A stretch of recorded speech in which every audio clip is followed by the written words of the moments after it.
General فیض حمید کی charge sheet کو لے کر سیاسی آراء جو ہیں مختلف قسم کی سامنے آ رہی ہیں۔ بخاری صاحب، اب کیا لگتا ہے آپ کو فیض حمید کو مہرے کے طور پر استعمال کیا گیا؟ یہ بھی کہا جا رہا ہے، اور یہ بھی کہا جا رہا ہے کہ فیض حمید شاید سیاستدانوں کو مہرے کے طور پر استعمال کرتے تھے۔ کون کرتا تھا کس کو استعمال؟ دیکھیے، یہ اس کے حوالے سے بہت ساری باتیں کچھ پارٹی کے اندر سے ہیں، کچھ پارٹی کے باہر ہیں، کچھ ان کے سیاسی مخالفین نے کہی ہوئی ہیں جی، لیکن ان دونوں کے بیچ اس طرح کا تعلق تھا، اس کے بارے میں اب کوئی میرے خیال ہے ابہام نہیں ہے باقی۔ ٹھیک ہے جی، ایک بات تو یہ ہے۔ دوسری بات یہ کہ کچھ لوگوں کا خیال یہ ہے کہ جی یہ جو کال دی تھی یہ سول نافرمانی کی 14 دسمبر والی، جی جی، یہ اس لیے تھی کہ شاید اس کے پریشر کے تحت جو ہے فیض حمید کی جان بچ جائے گی، تو یا یہ مطلب ہے جس طرح کا ٹرائل ہو رہا ہے یہ آگے نہیں بڑھے گا، لیکن وہ مقصد تو حل نہیں ہوا ہے، پہلی بات ہے۔ دوسری بات یہ ہے کہ کچھ لوگوں کا خیال یہ ہے کہ جی یہ ان کا ٹرائل تو ہو گیا فوج میں، جی، field general court martial, Khan صاحب کا نہیں ہوگا۔ یہ غلط فہمی لوگوں کی دور ہو جانی چاہیے، کیونکہ یہ نہیں ہو سکتا کہ مقدمے کی نوعیت ایک ہی ہو، ایک بندے کا ٹرائل کہیں اور ہو رہا ہے اور دوسرے بندے کا کہیں اور ہو۔ اگر ٹرائل ہوا، اور یہ خدشہ بھی پارٹی کو بھی ہے، پارٹی کے بانی کو بھی ہے، اور اسی لیے بہت ساری جو کوششیں ہیں، جیسے میں نے کہا کہ یہ جو کال تھی یہ بھی اس سے پہلے 24 نومبر والا جو احتجاج تھا وہ بھی، یہ سب کچھ تھا کہ شاید فیض حمید پر سے ملبہ اتر جائے گا، لیکن اٹ ہیزنٹ ورک۔ میرا نہیں خیال کہ کوئی پریشر کام کرنے جا رہا ہے۔ لیکن بخاری صاحب، اگر اب ساری بات تو یہ ہے نا کہ 9 مئی پہ جو ایلیگیشن لگے ہیں بانی پی ٹی آئی پر ہیں، پاکستان تحریک انصاف پر ہیں، اور جو اب فیض حمید کو بھی شامل تفتیش کیا جا رہا ہے ان تمام تر معاملات کو لے کر، تو 9 مئی جو ہے اس میں اب کیا لگتا ہے آپ کو کہ کیا ہو سکتا ہے انویسٹیگیشن میں؟ کیا واقعی گلٹی پروو ہوں گے؟ کیا ہوگا؟ دیکھیے، 9 مئی جو ہے نا اپنی نوعیت کے اعتبار سے بہت گمبھیر کیس ہے۔ آپ نے شہداء کی یادگاریں نہیں چھوڑی، آپ نے ملٹری ایئر بیس نہیں چھوڑی، اور ایئر فورس ایئر بیس نہیں چھوڑی، آپ نے جی ایچ کیو کا گھر نہیں چھوڑا، آپ نے جی ایچ کیو نہیں چھوڑا۔ یہ روایت اگر جاری، اس کے اوپر اگر سزا نہ ہوئی تو یہ روایت اس سے بدتر ہوگی۔ دیرفور میرا خیال ہے ملٹری قیادت کے اندر وہ اس نتیجے پر پہنچ چکے ہوئے ہیں کہ اس کو عبرتناک اگر نہ بنایا گیا تو پھر فوج کی خیر نہیں ہے۔ بخاری صاحب، 1.5 سال ہو چکے ہیں، 1.5 سال 9 مئی میں لوگ یہ نا آرگومنٹ جو ہے پی ٹی آئی کی طرف سے بھی دیا جاتا ہے، یہ چل رہے ہیں۔ آرگومنٹ بالکل بیس لیس اس لیے ہے کہ یہ کوئی بھی نہیں بتاتا کہ ان کے مقدمات کا ٹرائل شروع نہ ہونا اور انہیں سزائیں نہ دینے کے اوپر سپریم کورٹ کی ورڈکٹ موجود ہے۔ سپریم کورٹ نے سٹے دیا ہوا ہے کہ اس کی پروسیڈنگ نہیں ہوں گی۔ جس دن اب چل رہا ہے نا عدالت کے سامنے ہے نا یہ کیس، جس دن یہ فیصلہ ہو گیا کہ جی آپ پروسیڈ کریں تو آپ دیکھیں کتنا سوئفٹ ٹرائل ہوگا۔ ملٹری ٹرائل ہمیشہ بہت سوئفٹ ہوتا ہے، بہت زیادہ دیر نہیں لگتی۔ اب جب کہ چارج شیٹ ہو گئی ہے تو people should expect the decision in weeks, not in months. ٹھیک ہے جی، ایک بات تو یہ ہوگی۔ دوسری بات یہ ہے کہ ابھی بھی آپ کوشش کرنے سے باز نہیں آ رہے ہیں۔ یہ آپ نے جو 13 دسمبر کا جلسہ رکھا تھا پشاور میں، یہ بھی اسی لیے پریشر ڈالنے کے لیے تھا، جو آپ نے اب 2 دن کے لیے ملتوی کر دیا ہے۔ تو دیکھتے ہیں اس میں میرے خیال سے ایک کوشش سب کانشیس میں یہ بھی ہے کہ اگر مولانا فضل الرحمان صاحب احتجاج کے لیے نکلتے ہیں تو ساتھ ہی ہم بھی اپنا لچ تلیں گے، تاکہ حکومت جو ہے اور اسٹیبلشمنٹ جو ہے وہ پریشر میں آئے۔ میرا نہیں خیال کہ اس حوالے سے وہ پریشر میں آنے کے لیے تیار ہیں۔ کچھ لوگوں کا یہ تاثر بھی ہے کہ یہ جو فیض حمید صاحب ہیں یہ ایک ایسا طوطا ہے جس میں بانی پی ٹی آئی کی جان ہے۔ جی، یہ بھی کہا جا رہا ہے، یہ اصطلاح باقاعدہ استعمال کی گئی ہے، ہم نام لینا نہیں چاہتے ہیں اس وقت یہاں پر۔ تو کہنے کا مطلب یہ ہے کہ اب اگر مزید گند کرے گی پی ٹی آئی اس حوالے کو لے کے، اس کے ٹرائل کو، اس کے فیلڈ جنرل کورٹ مارشل کو لے کے، تو اور زیادہ خرابی پیدا ہوگی، اور زیادہ فاصلے بڑھیں گے، اور زیادہ منافرت بڑھے گی ایک دوسرے کے بارے میں۔ ضرورت اس بات کی ہے کہ کسی نہ کسی طریقے سے پولیٹیکل راستہ اختیار کیا جائے اور اسٹیبلشمنٹ تک رسائی حاصل کی جائے۔ کرٹسی دا گورنمنٹ براہ راست مذاکرات نہیں کریں گے وہ۔ یہ انہوں نے ایک سے زیادہ مرتبہ کہہ دیا ہے کہ ہم آپ سے بات کرنے میں انٹرسٹڈ نہیں ہیں۔ وجوہات 2 ہیں۔ ہم اب سیاسی نہیں رہے ہیں۔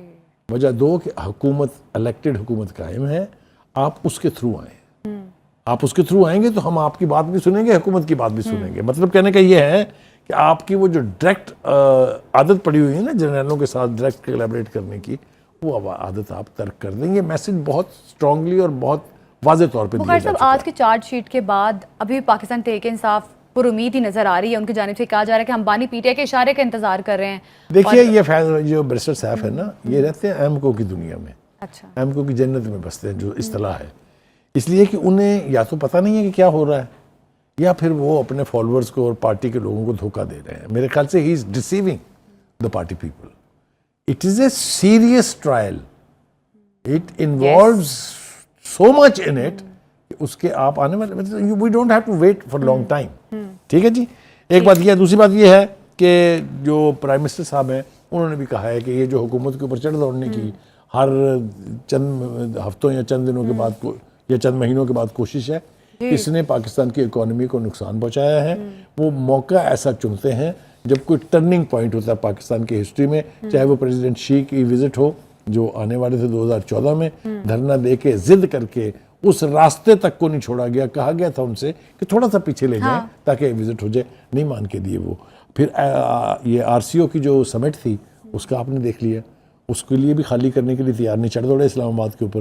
اور اب حال ہی میں علیمہ خان صاحبہ تو کہہ رہی ہیں ہمیں سنجانی کی آپشن دی گئی تھی کہ بعد میں بانی پی ٹی آئی کو ہم رہا کر دیں گے 20 دن کے اندر.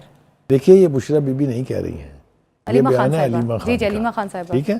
اور دوسری بات یہ ہے کہ اس کے اوپر بھی آپس میں جو اس وقت کھینچا تانی جاری ہے, وہ مطلب ایک تاثر تو یہ ہے کہ پارٹی کی جو باہر قیادت ہے مائنس بانی, اور خاندان کی جو دو دھڑے ہیں, بیگم صاحبہ ہیں, باجیاں ہیں, ان کے درمیان ایک نئی جنگ کا آغاز ہو گیا ہے.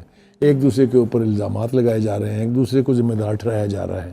تو جس پارٹی کے اندر اتنی بکرنگ ہو, اور گروپوں کی بات ہم کئی دفعہ اپنے پروگرام میں کر چکے ہیں, وکلا کے 2 گروپ علیحدہ ہیں, جو جینون سیاسی لیڈر تھے وہ الگ ہیں, جو روپوش ہیں وہ الگ ہیں, جو منحرف ہو گئے وہ الگ ہیں, جو وہ کیا نام ہے ان کا, فواد چودھری صاحب جیسے لوگ ہیں وہ دوبارہ انٹری کے لیے کوشش کر رہے ہیں, اپنی ہمدردیاں اور وفاداریاں ثابت کرنے میں. صاحب تو کہہ رہے ہیں کہ ان کی ملاسکات بھی ہوئی ہے, بڑے اچھے سے گرم جوشی سے ملے ہیں. انہیں شرم بالکل نہیں آئی ہوگی, کیونکہ وہ جب بانی پر کی گرفتاری ہوئی تھی تو جن لوگوں نے سب سے پہلے پریس کانفرنس کر کے اور دوسری پارٹیوں میں جا کے بیٹھے تھے, وہ تصویر یاد ہے جو منہ پہ ہاتھ رکھ کے بیٹھے ہوئے تھے اپنے جہانگیر ترین صاحب کی پارٹی میں.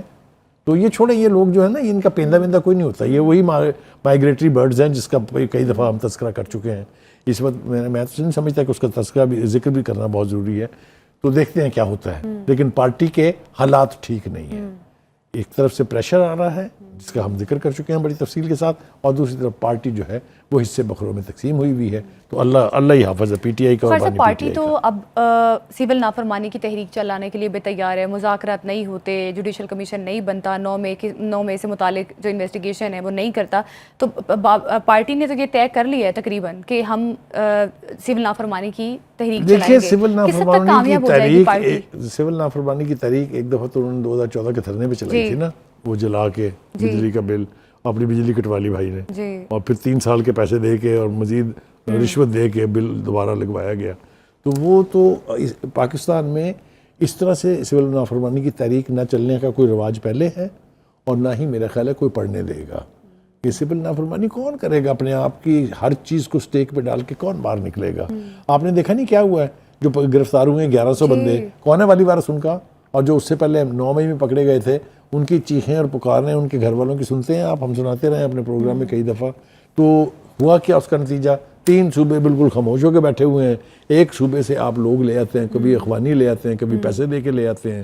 تو کہنے کا مطلب یہ ہے کہ وہ تاثر جو تھا آپ کا کہ آپ ایک بہت بڑی پارٹی ہیں, آپ کے پاس اسٹریٹ پاور بہت زیادہ ہے, وہ اثر جو ہے بار بار کر کے نا وہ زائل ہوتا جا رہا ہے. وہ جو ایک تاثر تھا وہ زائل ہو رہا ہے.